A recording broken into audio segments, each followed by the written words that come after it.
અને હવે વાત એક એવા લગ્નની જેની જાને આખા ગુજરાતમાં ભારે ચર્ચા જગાવી છે। આમ તો દરેક લોકોએ લગ્નની જાન તો જોઈ જશે। મોટાભાગે લગ્નમાં જાનમાં વરરાજા ઘોડા પર હોય છે અને જાનૈયાઓ પગપાળા। જો જાન દૂર સુધી લઈ જવાની હોય તો પછી તેમને વરરાજા સહિત જાનૈયાઓ ગાડીમાં તમે જોયા હશે, પણ ક્યારે તમે કોઈ વરરાજાની નાવડી જોઈ છે? ત્યારે આજનો એજન્ડામાં તમને બતાવીશું વરરાજાની નાવડી અને તેની પાછળની આખી ચોંકાવનારી કહાની। વરરાજાની નાવડી। વરરાજા અને જાનૈયાઓ નાવડીમાં નીકળ્યા। આ કોઈ તેમનો શોખ નથી, મજબૂરી છે। નાવડીમાં બેઠેલા વરરાજા અને જાનૈયાઓની આખા ગુજરાતમાં ચર્ચા છે। તમને થતું હશે કે વરરાજાએ પોતાના લગ્નને યાદગાર બનાવવા માટે આવી રીતે નાવડીમાં જાન કાઢી હશે, પરંતુ આવું નથી। આ તેમનો શોખ નથી, પણ તેમની મજબૂરી છે। હું રાઠડાબેટ ગામે પેણમાં ગયો હતો અને ત્યાં પાણીના લીધે હું કઈ ડીજે ઘોડા કઈ લઈ જઈ નહીં શક્યો અને ત્યાં મારા જે જીવનના શોખ હતા એ અધૂરા રહી ગયા। હું મારું એટલું કહેવાનું કે ત્યાં પુલ બનાવે સરકાર તો સારામાં સારું। ટીવી સ્ક્રીન પર દેખાઈ રહેલા વરરાજા મહીસાગરના કડાણા તાલુકાના અંતરિયાળ ગામડા રાઠડા બેટના છે। કહેવાય છે કે કડાણા તાલુકાના રાઠડા બેટ અને ચાંદરી ગામ હજી 18મી સદીમાં છે, કારણ કે આ બંને ગામોની ભૌગોલિક સ્થિતિ એવી છે કે તે કડાણા ડેમની ખૂબ નજીક છે, જેના કારણે બંને ગામ ટાપુ બન્યા છે। બંને ગામોની આસપાસ કડાણા ડેમના પાણી ફરી વળે છે। આ ગામ સુધી પહોંચવા માટે કોઈ રસ્તો નથી કે પુલ નથી। 700 લોકોની વસ્તી ધરાવતા રાઠડા બેટ ગામમાં અવરજવર માટે એકમાત્ર સાધન નાવડી જ છે। કોઈને જાન લઈને જવું હોય કે પછી બાળકોને શિક્ષણ કાર્ય અર્થે કે પછી બીમારને હોસ્પિટલ, તમામને મજબૂરીના માર્યા સેફટી વગરની આવી જોખમી બોટમાં મોતની સવારી કરવી પડે છે। ગામના લોકો પાસે બાઇક કે બીજું કોઈ વ્હીકલ હોય કે ન હોય, પણ ગામના દરેક ઘરે નાવડી જરૂર છે, જેનાથી તે રોજિંદી અવરજવર કરે છે। કડાણા તાલુકાનું આ રાઠડા બેટ ગામ છે, જે આજે 21મી સદીમાં પણ વિકાસ ઝંખી રહ્યું છે। હું કેમેરામેનને કહીશ કે દ્રશ્યો બતાવવા માંગીશ। હું સંદેશ ન્યૂઝ અહીંયા ગ્રાઉન્ડ ઝીરો પર પહોંચ્યું છે। હું તમને દ્રશ્યો બતાવવા માંગીશ કે જ્યાં કડાણા ગામ ગ્રામ્ય વિસ્તારમાં આવેલું આ રાઠડા બેટ ગામ કે જ્યાં લોકો કયા પ્રકારની અવરજવર કરે છે।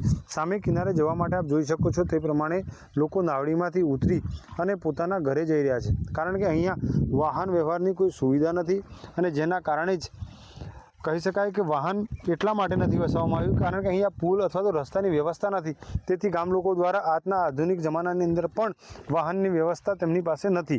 અહીંયા કેટલાક વાહનો છે પણ નદીના કિનારે જ મૂકી દેવામાં આવે છે, કારણ કે ત્યાં ગામ સુધી જવા માટેનો કોઈ રસ્તો ન હોવાના કારણે, કોઈ વિકલ્પ ન હોવાના કારણે અહીંયા વાહનો નદી કિનારે જ મૂકી દેવામાં આવે છે। બીજા દ્રશ્યો હું આપને એ પણ બતાવવા માગીશ કે અહીંયા મહિલાઓ પણ પોતાના પરિવારને સાથે નાવડીમાં બેસીને પેલી પાર જઈ રહી છે, કારણ કે આ મહિલાઓ પણ આ નાવડીનો ઉપયોગ કરે છે। આ ગામના લોકો માટે નાવડી એક જીવનનો આધાર બની ગઈ છે। કહી શકાય કે અહીંયા વસતા ગામના લોકો માટે નાવડી જ એક જીવન છે। ત્યારે ગામ લોકો દ્વારા અવારનવાર સરકારમાં પણ રજૂઆત કરવામાં આવી છે, ચૂંટણી વખતે નેતાઓનું પણ ધ્યાન દોરવામાં આવ્યું છે, છતાં પણ અહીંયા પુલ બનાવવામાં નથી આવ્યો, રસ્તો બનાવવામાં નથી આવ્યો, ને જેના કારણે જ આજે ગામ સરકાર પાસે અપેક્ષાની મીત માંડીને બેઠું છે કે તેમને એક પુલ બને, જેનાથી ગામનો વિકાસ થાય, આધુનિકતાનો તેઓ લાભ લઈ શકે। ચૂંટણી ટાણે નેતાઓ વોટ માંગવા પણ અહીં આવે છે। આ વિસ્તારના મતદારોને રીઝવવા પુલ બાંધવાની લાલચ પણ આપે છે, પરંતુ નેતાઓ ચૂંટાઈ ગયા બાદ બદલાઈ જાય છે અને ફરી ડોકાચિયું કરવા પણ આવતા નથી। આજ દિન સુધી આ લોકોની સમસ્યાનો કોઈ પણ અધિકારી કે પદાધિકારી નિકાલ કરી શક્યા નથી। આજના ડિજિટલ યુગમાં પણ રાઠવા બેટના લોકો જાણે ઈસવીસન પૂર્વે જીવતા હોય તેવું લાગે છે। તેમાં પણ ચોમાસામાં તેમની હાલત વધુ કફોડી બને છે। ચોમાસામાં પાણી વધી જતા દરિયા જેવો માહોલ બને છે। દરિયા જેવા તોફાન આવે છે। લોકો 2-3 દિવસ સુધી કાંઠા પર ઊભા રહે તેવી સ્થિતિ સર્જાય છે। આ નાવડીના લીધે આ વરસાદ પવનને આ તે માટે નાના છોકરા લઈ જવા માટે કોઈ ડિલિવરી કેસ હોય તે બધું આ નાવડીમાં અવર જવર કરવી પડે છે અને અમારે પુલ બંધાય તેવી સંભાવના થાય તો સારું। ત્યારે રજૂઆત કરી છે તમે સરકારને? વારંવાર રજૂઆત કરીએ છીએ પણ કોઈ કશું કરતું નથી. શું માંગણી છે સરકાર પાસે? પુલ થાય એવી માગણી છે અમારી.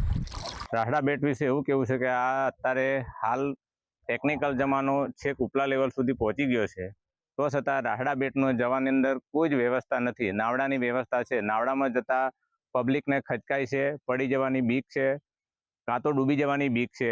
એના હિસાબે એવું માનવું છે કે સત્વરે જેટલી વહેલી તકે સરકારને વિનંતી કે રાઠડા બેટમાં જવાની અંદર પુલ બનાવી આપે એવી દરેક સરકાર કે જે તે ડિપાર્ટમેન્ટ હોય એ લોકોને વિનંતી કે બને ત્યાં સુધી આ રાઠડા બેટની અંદર જવાનો રસ્તો ગમે તે બનાવે, પુલ બનાવે કાં તો ઝૂલતો પુલ બનાવે, જે બનાવે પણ સત્વરે પબ્લિકને અવર જવર માટે અગવડ ના પડે એ પ્રમાણે પુલ બનાવે તો વધારે સારું.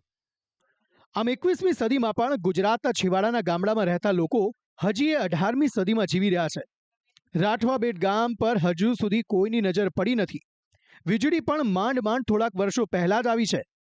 રાઠવા બેટના લોકો વર્ષોથી પુલની માંગ કરી રહ્યા છે, પણ તેમની હાલાકીની જાણે કોઈને પડી નથી. ત્યારે શું સમસ્યા એટલી મોટી છે કે તેનો ઉકેલ ન આવે? નેતા અને બાબુઓ ઈચ્છે તો આ થઈ શકે છે, પણ પ્રજાના પ્રશ્નોની જાણે કોઈને પડી નથી. ત્યારે રાઠવા બેટના પ્રજાની હાલાકી ક્યારે દૂર થાય છે તે જોવું રહ્યું. મહીસાગરથી કૌશિક જોશી સાથે બ્યુરો રિપોર્ટ, સંદેશ ન્યૂઝ.